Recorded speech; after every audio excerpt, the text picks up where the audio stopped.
I was forced out of my home just after turning 17, when my father chose to make room for my older half-brother William, who decided to move back in.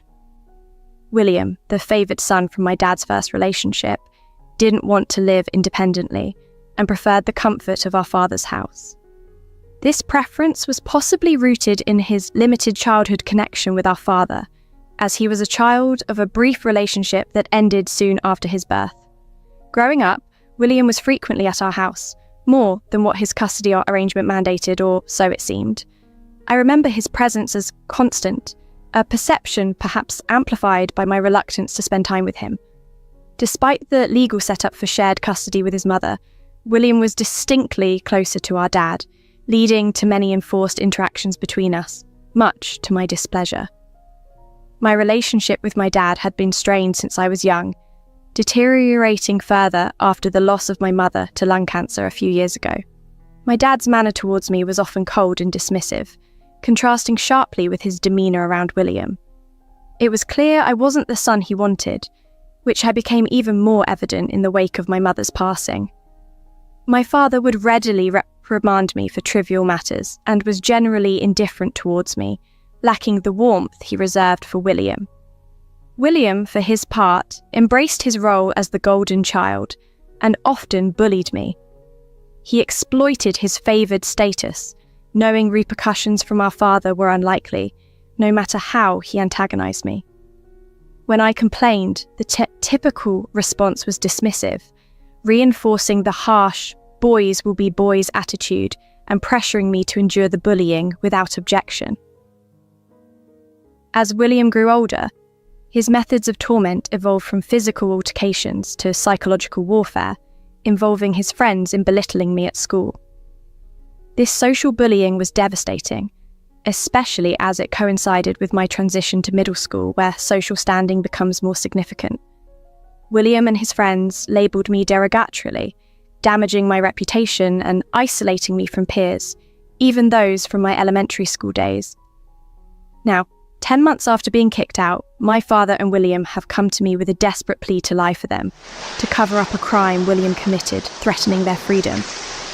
This request, after all the years of neglect and hostility, feels like the ultimate betrayal and manipulation. Growing up, I always felt overshadowed by my older brother William, who seemed to be everything I was not. Athletic, academically gifted, and the favoured child of our father. My high school years were especially tough because I couldn't really fit in until William graduated and left for college. This gave me some breathing room, though I only had a few friends and often found myself the target of bullies. At home, things were no better. Both William and my father often belittled me, undermining my self-esteem, despite my good grades and knack for science.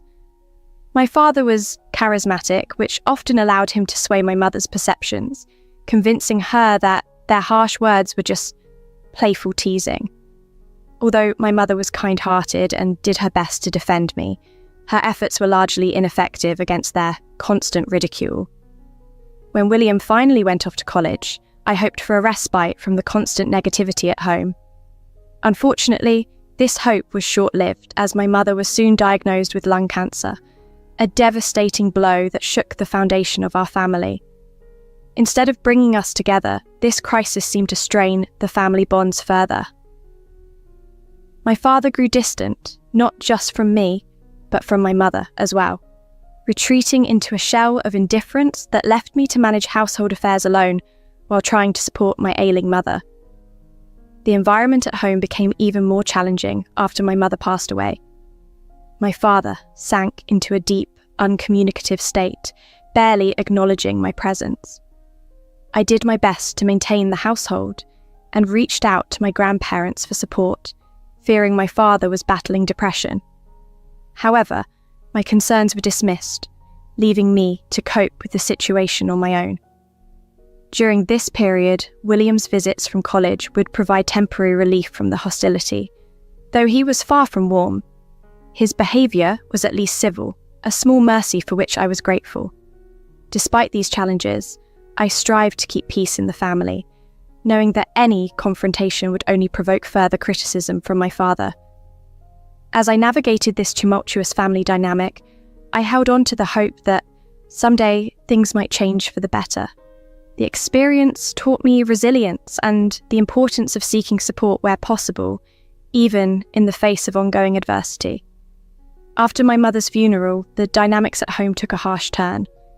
My father, who had been distant and unresponsive for months, began reverting to his old habits, which unfortunately included binge drinking and resuming his derogatory treatment towards me. He would bark orders for me to handle all the household chores, tasks that my mother used to manage even when she was ill. With her gone, all responsibilities fell squarely on my shoulders. Balancing schoolwork and housework was exhausting, and any attempt to protest was met with reminders from my father that I wasn't contributing financially, so doing chores was the least I could do to earn my keep. It was a demeaning situation, but with no alternatives, I felt forced to endure it. The only glimmer of hope I clung to was the prospect of going to college. It represented a chance to escape the oppressive atmosphere of what was no longer a home to me, especially since my mother's passing had stripped away any semblance of warmth from the house. Living with my maternal grandparents might have been an option, but they lived far away, and I still had a year of high school left. However, circumstances changed abruptly a few months ago when my father, anticipating the return of William, his favoured son from college, decided to kick me out to make room. Despite William having moved out for college and settling elsewhere with his wife, my father was eager to welcome him back, even if it meant displacing me. William, who had moved away to build a life with his girlfriend, was now married and had a child. They decided to return home, and my father, with barely 4 weeks' notice, informed me that I needed to find a new place to live. William and his wife would take the guest room, and my room was to be converted into a nursery for their child. This arrangement was not just unfair, but also felt like a blatant dismissal of my place in the family. My attempts to argue with my father were futile. His mind was made up. He gave me a 4-week ultimatum to vacate my room. With no choice left, I moved out to live with my grandparents, leaving behind the house that had ceased to be a home long before I departed. I found myself in a difficult situation when the police began to investigate my father and his actions. Although I wasn't fully aware of any legal avenues available to challenge this at the time, the sudden urgency and my lack of trust in my father, who was capable of evicting me abruptly, plunged me into panic. In haste, I began searching for a new place to live, ultimately deciding to move in with my grandparents. I had hesitated to do so previously because they lived quite far, and I was still attending high school. However, with only a few weeks left until graduation, I felt I had no other viable options. Within days, I moved out, eager to leave before my Uncle William returned home with his family. My father showed no emotion when I left. He didn't even bid me farewell. As I departed with the movers, my grandparents drove a long distance to pick me up. They were ready to confront my father, but I discouraged them, wanting to avoid further drama. 10 months later, I was comfortably settled with my grandparents and hadn't spoken to my father since the day he kicked me out, nor did I have any plans to reconnect.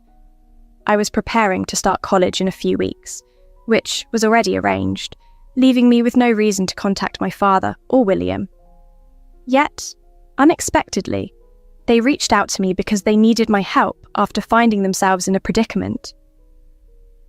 A few days ago, they visited, and despite my surprise, I agreed to hear them out due to their evident desperation. I learned that William had returned because he lost his job and was struggling financially, prompting him to move back with his wife, who preferred to stay at home with their child. They hoped to find employment easily, but the job market was tight, and William's skills were not unique, making it hard for him to stand out. Eventually, my father secured a job for William at his company, although it paid less than William's previous job. However, it turned out that William had been embezzling funds from the company for several months, and when this was discovered, both he and my father were implicated in the scheme. Their employer, a family business led by a close friend of my late mother, had not yet sued out of respect for her memory, but patience was wearing thin. My father and William proposed a desperate plan. They wanted me to claim they stole the money from my college fund, hoping this would garner sympathy and buy them time to return the stolen funds. This would prevent their immediate firing and potential imprisonment. Despite their audacity in making such a request after all the years of mistreatment, I refused outright. Their plan was absurd, and I was unwilling to participate in such deception. When I expressed my refusal, they became agitated, insisting I had to help them, but I stood firm against their unreasonable demands. The situation was dire, with the real possibility of them ending up in jail. And they seemed to think that an old grudge was preventing me from helping. But I corrected them. It wasn't about holding grudges. My father had kicked me out not too long ago. It was hardly a distant memory. More importantly, the reason I resisted their plan wasn't just personal. It was about integrity. The plan was fundamentally dishonest. I knew their employer personally. He was a close friend of my late mother and almost like an uncle to me. We had maintained a good relationship, and it was my mother who had recommended my father for the job when he was struggling. Now, not only had William made poor decisions that jeopardized the company, but my father was also attempting to cover it up, using me as a scapegoat. I found this appalling and couldn't lend myself to such deception. I advised them that it would be better to repay what they had stolen, rather than weaving a web of lies that could entangle them further. They were fortunate to even have the opportunity to make things right without facing legal consequences immediately. If they continued down their planned path, they risked a lawsuit they would surely lose, and jail was a definite possibility. When I tried to explain the gravity of the situation and the simplicity of the solution to just pay back the money, they didn't take it well. My father became particularly upset, refusing my counsel and demanding my complicity instead. But when I stood firm, denying involvement in their scheme, the emotional intensity escalated unexpectedly. My father, to my surprise, began to cry. It was an unusual sight. His vulnerability was something I had never witnessed. He expressed his disappointment, emphasizing that he had hoped for my support as his son, believing familial bonds would transcend past conflicts. William echoed his sentiments, pleading for my help because of my favourable standing among my mother's friends. They believed I was their last hope, the bridge to a solution that might be less severe than what reality might otherwise dictate. Despite the emotional pressure, I remained resolute. My suggestion was straightforward: come clean and return the stolen funds. Their reaction was one of frustration. They accused me of turning against them because of past grievances, not understanding that my decision was based on moral grounds, not revenge. The confrontation was challenging, but it was essential for me to stand by my principles. I encouraged them once more to take the honest route and resolve the matter transparently, even though they found it hard to accept. The conversation ended without resolution, leaving them to ponder the path of integrity I proposed. From a young age, my relationship with my father and William was strained, and they seemed disappointed with how I was handling the current situation. After our last conversation, they left, but the aftermath left me feeling deeply conflicted. The thought of them possibly facing jail time weighed heavily on my mind, stirring feelings of guilt even though I knew I didn't want to engage in anything illegal or unethical. The dilemma was especially painful because participating in their plan would feel like a betrayal of my late mother's memory. It would involve manipulating her friend, an idea that felt entirely wrong. Time was pressing. My father and William didn't have an indefinite period to settle their debts, intensifying the urgency of my decision. After much reflection, I resolved to maintain my distance from their illegal activities.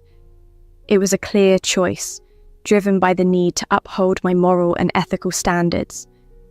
Engaging in such dishonesty was not only illegal, but an insult to everything I believed in.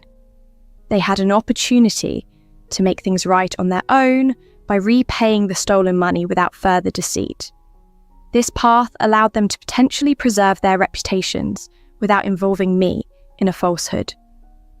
Many people advised me to steer clear, not just because of the nature of William and my father's actions, but also because getting involved would haunt my conscience in ways it wouldn't affect them. Our fundamental differences in character and values reinforced my decision to stay out of it. If they tried to reach out again, I was prepared to block them. I had already taken steps to block them on all known contacts, but I anticipated they might try to reach me using different numbers or social media profiles. My grandparents supported my decision, reminding me that this mess was of their own making, and it was their responsibility to clean it up.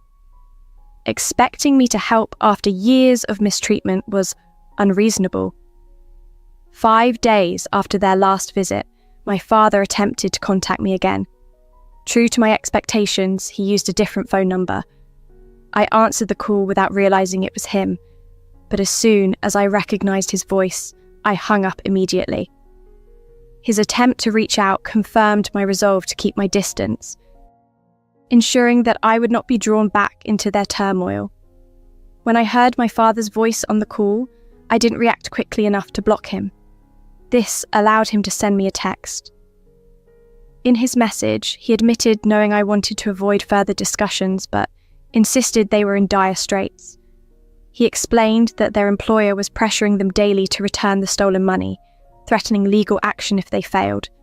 His plea filled me with guilt, yet I responded firmly, stating that I wouldn't assist him, and urged him to find another solution to his problem. After sending that message, I blocked his number, hoping he would understand my stance, though I was uncertain if he truly would. My greatest hope was that he'd act responsibly to avoid worsening his situation. Since then, I hadn't heard from my father, but my grandparents reached out to my mother's friend, the CEO, to gain insight into his next steps. We hadn't wanted to bother him earlier due to his busy schedule, and direct communication with my father or William was no longer an option. Thankfully, my grandfather managed to speak with him. The CEO expressed his intention to proceed with a lawsuit if the money wasn't returned soon. However, he also mentioned his willingness to forgive, influenced by his long-time friendship with my mother, though he couldn't simply write off the debt. He acknowledged the awkward position this put me in and apologised, which I appreciated, but reassured him that it was all right since I no longer lived with my father and believed that some consequences were deserved. The situation was still uncertain, but there seemed to be a consensus that my father understood the severity of his situation and would attempt to settle his debts to avoid legal consequences. During this stressful time, I had a meaningful conversation with the CEO, who reminded me of his offer made in the past through my mother. Should I ever need a marketing intern or a job, his doors would be open to me. This offer provided some comfort, affirming that despite her absence, my mother's influence continued to look out for my well-being. It was a small solace in the midst of turmoil, but it reinforced the ongoing support network I had, thanks to my mother's enduring legacy.